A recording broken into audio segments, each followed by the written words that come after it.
चंदनपुर नाम के एक छोटे से गांव में ढोला और उसके पिताजी रहा करते थे। ढोला एक बहुत ही भोला भाला और मासूम लड़का था। उसकी सादगी और नासमझी ऐसी थी कि गांव वाले उसका मजाक उड़ाया करते थे और उसे एकदम बेवकूफ बना दिया करते थे। बेटा ढोला, जाकर 1 किलो आटा लेकर आजा। सारा आटा खत्म हो चुका है। रोटी बनाने के लिए घर में कुछ बचा ही नहीं। ठीक है पिताजी, मैं अभी जाता हूँ, दुकान तो पास में ही है। अरे ढोला, रुक जरा। आटा लेते वक्त थोड़ा ध्यान रखना, अच्छी क्वालिटी का लेना। पिछले बार जो लिया था वह ठीक नहीं था। ढोला आटा लेने चला जाता है। अर्जुन अपने दोस्त मोहन के साथ खड़ा होता है। तभी उसे ढोला आते हुए दिख जाता है। अरे वह देखो, ढोला आ रहा है। अभी इसका बेवकूफ बनाते हैं। अरे ढोला, कहाँ जा रहा है भाई? अर्जुन भाई, अरे पिताजी ने कहा है कि 1 किलो आटा लेकर आना, तो मैं बस वही लेने जा रहा हूँ। अरे ढोला, रुक जरा। तेरे पिताजी ने आटा नहीं, चावल मांगे हैं। तूने शायद गलत समझा। अरे भाई, पिताजी ने तो साफ साफ आटा कहा था। मैंने खुद सुना था उनकी बात। अरे नहीं ढोला, तेरे पिताजी ने तुझे चावल मंगवाया है और तू चावल ही लेकर जा, वरना तो खामखा तुझे फिर से बेवकूफ समझेंगे। ढोला दुकानदार से चावल लेकर अपने घर चला जाता है। जैसे ही उसके पिताजी देखते हैं कि वह आटे की जगह चावल लेकर आ गया, वे उससे पूछते हैं, अरे ढोला, मैंने तो तुझे पहले ही कहा था कि आटा लेकर आना है, तो तू चावल क्यों लेकर आ गया? अरे पिताजी, अर्जुन भाई ने तो मुझसे कहा था कि आपने चावल मंगवाए हैं, तो मैं चावल ही लेकर आ गया। ढोला के पिताजी उसे देखकर बहुत ही दुखी होते हैं, क्योंकि वह बिल्कुल भी समझदार नहीं था। कुछ समय बाद पूरे गांव में भयानक सूखा पड़ जाता है। बारिश का नामो निशान तक नहीं रहता। आसमान से एक बूंद पानी भी नहीं गिरती। सारे तालाब, कुएं और नदियां सूख जाते हैं। पेड़ पौधे मुरझा जाते हैं और खेत बंजर हो जाते हैं। गांव के सभी लोग पानी के लिए तरसने लगते हैं। प्यास से उनकी हालत खराब होने लगती है। बच्चे, बूढ़े, जवान सब पानी की एक एक बूंद को तरसते हैं। ऐसे में गांव का एक सेठ, जिसकी जमीन पर किसी चमत्कार से थोड़ा पानी बचा रहता है, वह उस पानी को ऊंचे दामों पर बेचना शुरू कर देता है। सेठ जी, पानी भी कोई बेचने की चीज होती है क्या?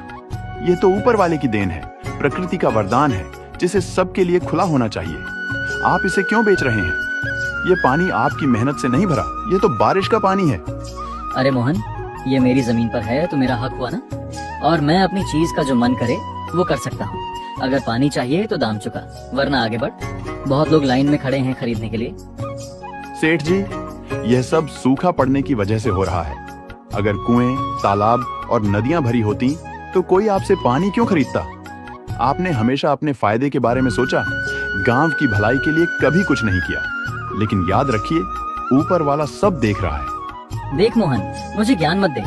ये दुनिया पैसा समझती है, भावनाओं से कोई पेट नहीं भरता। मैं धंधा कर रहा हूँ। मोहन सेठ से एक घड़ा पानी लेकर चला जाता है।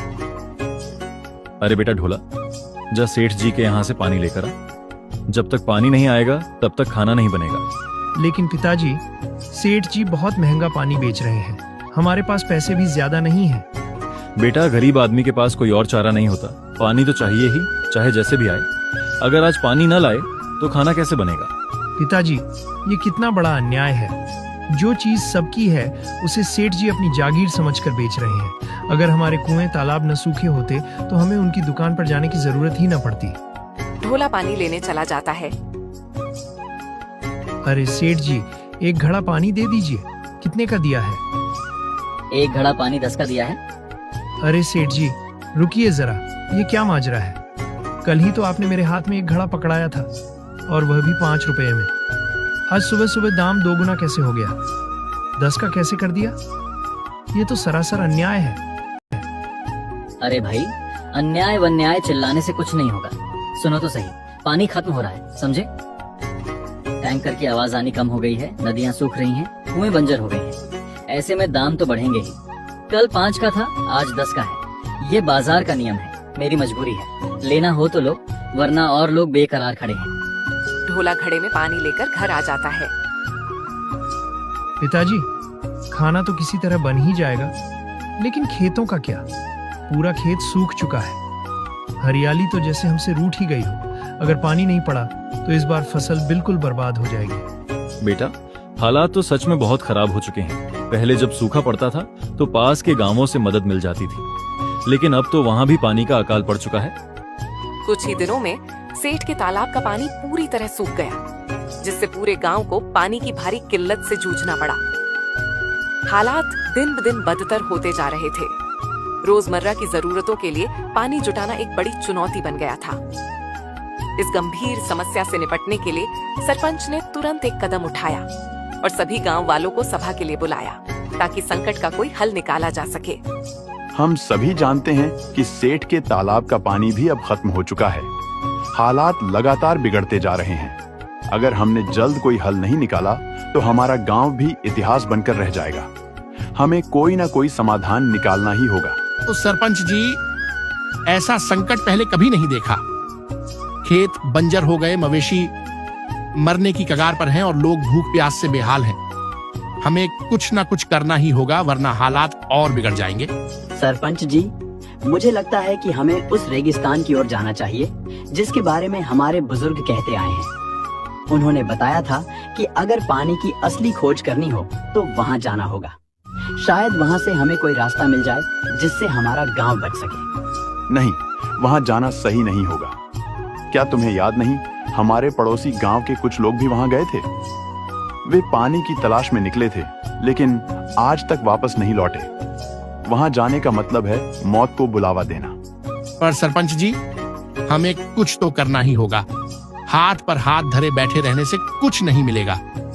अगर हम डरकर यहाँ बैठे रहेंगे तो पूरा गांव एक दिन खत्म हो जाएगा। कम से कम हमें कोशिश तो करनी ही चाहिए। तुम्हारी बात सही है, लेकिन अभी हमें इस पर चर्चा नहीं करनी चाहिए। वक्त आने पर हम किसी न किसी को वहां भेज देंगे। ढोला के पिताजी की तबीयत पानी न मिलने की वजह से बहुत ज्यादा खराब हो जाती है। उनकी हालत दिन ब दिन बिगड़ती जा रही थी, क्योंकि पानी की कमी के कारण उन्हें कमजोरी और थकान महसूस हो रही थी। पिताजी, खाना तो किसी तरह बन ही जाएगा, लेकिन खेतों का क्या? पूरा खेत सूख चुका है। हरियाली तो जैसे हमसे रूठ ही गई हो। अगर पानी नहीं पड़ा तो इस बार फसल बिल्कुल बर्बाद हो जाएगी। बेटा, हालात तो सच में बहुत खराब हो चुके हैं। पहले जब सूखा पड़ता था तो पास के गांवों से मदद मिल जाती थी, लेकिन अब तो वहां भी पानी का अकाल पड़ चुका है। बेटा, अब तो लगता है कि हमें इसी प्यास के साथ जाना होगा। ये पानी की कमी अब हमारी किस्मत बन चुकी है। सारा गांव पानी की समस्या से जूझ रहा है। मुखिया जी भी क्या करेंगे? जब उनके पास खुद कोई हल नहीं है तो हमें क्या रास्ता दिखाएंगे? नहीं पिताजी, आप ऐसा मत कहिए। मैं आपको मरने नहीं दूंगा। मैं कुछ ना कुछ इंतजाम जरूर करूंगा। जब तक मेरे अंदर सांस है, मैं हार नहीं मानूंगा। ढोला मुखिया जी के पास जाता है। मुखिया जी, आपको तो पता ही है कि गांव की हालत कितनी खराब हो चुकी है। हर तरफ सूखा पड़ा है, जमीन बंजर हो गई है, कुएं सूख चुके हैं और अब मेरे पिताजी, उनकी हालत इतनी गंभीर हो चुकी है कि अगर उन्हें जल्द ही पानी नहीं मिला तो वे बच नहीं पाएंगे। ढोला, तू बहुत मासूम है। मैं समझ सकता हूँ कि अपने पिताजी को बचाने के लिए तू कुछ भी करने को तैयार है, लेकिन सोच, जब पूरे गांव में ही पानी नहीं है तो तुझे अपने पिताजी के लिए पानी कहाँ से मिलेगा? लेकिन मुखिया जी, इसका कोई ना कोई रास्ता तो होगा। हम यूं हाथ पर हाथ रखकर नहीं बैठ सकते। बेटा, एक रास्ता है, पर वह बेहद खतरनाक है। मैंने अपने बड़े बुजुर्गों से सुना है कि पास के रेगिस्तान में एक तालाब है, लेकिन वह कोई साधारण तालाब नहीं है। वहां एक जादूगरनी रहती है। वही गांव में पानी पहुंचाया करती थी, लेकिन वर्षों से कोई वहां जाने की हिम्मत नहीं कर पाया। अगर पानी नहीं है तो हमें उसे खोजना होगा। मैं अपने पिताजी को मरते हुए नहीं देख सकता। अगर वह तालाब सच में मौजूद है तो मैं वहां जाऊंगा। मैं पानी लेकर लौटूंगा, चाहे कुछ भी हो जाए। बेटा, वहां जाना आसान नहीं है। जो भी वहां गया वह कभी वापस नहीं आया। रेगिस्तान की रेत लोगों को लील जाती है और उस जादूगरनी की शक्तियों का कोई अंदाजा नहीं लगा सकता। ढोला, मैं तुझे वहां अकेले नहीं जाने दूंगा। ये रास्ता खतरनाक है, लेकिन अगर तूने फैसला कर ही लिया है तो मैं अपनी बेटी को भी तेरे साथ भेजूंगा। नहीं बेटा, यह कोई साधारण यात्रा नहीं है। यह एक परीक्षा है और इसमें साथ देने वाला जरूरी है। मेरी बेटी निडर है और वह तेरा साथ देगी। तभी मुखिया जी की बेटी वहां आती है। पिताजी, मैं तैयार हूँ। अगर गांव और ढोला के पिताजी को बचाने के लिए मुझे इस रास्ते पर जाना पड़े तो मैं जरूर जाऊंगी। लेकिन मैं अकेले ही जा सकता हूँ। मैं तुम्हें इस खतरे में नहीं डाल सकता। ये रास्ता खतरनाक है, लेकिन अगर तूने फैसला कर ही लिया है तो मैं अपनी बेटी को भी तेरे साथ भेजूंगा। मुखिया की बेटी और ढोला दोनों रेगिस्तान की ओर निकल पड़ते हैं। अपने लक्ष्य की ओर बढ़ते हुए वे लंबे समय तक चलते रहते हैं, लेकिन अचानक एक भीषण तूफान उठता है। तेज हवाओं और उड़ती रेत के कारण उनकी राह मुश्किल हो जाती है। तूफान इतना प्रचंड होता है कि उनके लिए एक कदम भी उठाना नामुमकिन सा लगता है। लगातार चलते चलते वे पूरी तरह थक जाते हैं। उनकी सांसें उखड़ने लगती हैं।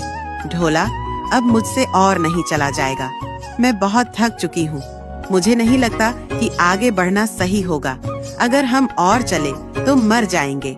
यहाँ पानी नहीं है, रास्ता खत्म होता दिख रहा है। हम कब से चल रहे हैं, लेकिन कुछ भी नजर नहीं आ रहा। नहीं रानी, हमें रुकना नहीं है। हमें आगे बढ़ना ही होगा, चाहे जैसे भी हो। अगर हम यहाँ बैठ गए तो यकीन मानो मौत और करीब आ जाएगी। हमें किसी भी तरह पानी ढूंढना होगा, वरना मेरे पिताजी।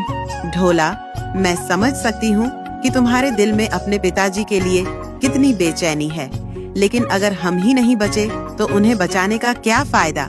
मेरी हालत देखो, मेरे पैरों में छाले पड़ गए हैं, मेरी सांसें तेज हो रही हैं। अगर मैं और एक कदम भी चली तो गिर जाऊंगी। अगर तुम कह रहे हो कि आगे बढ़ना जरूरी है तो मैं कोशिश करूंगी, लेकिन मैं वादा नहीं कर सकती कि ज्यादा दूर चल पाऊंगी।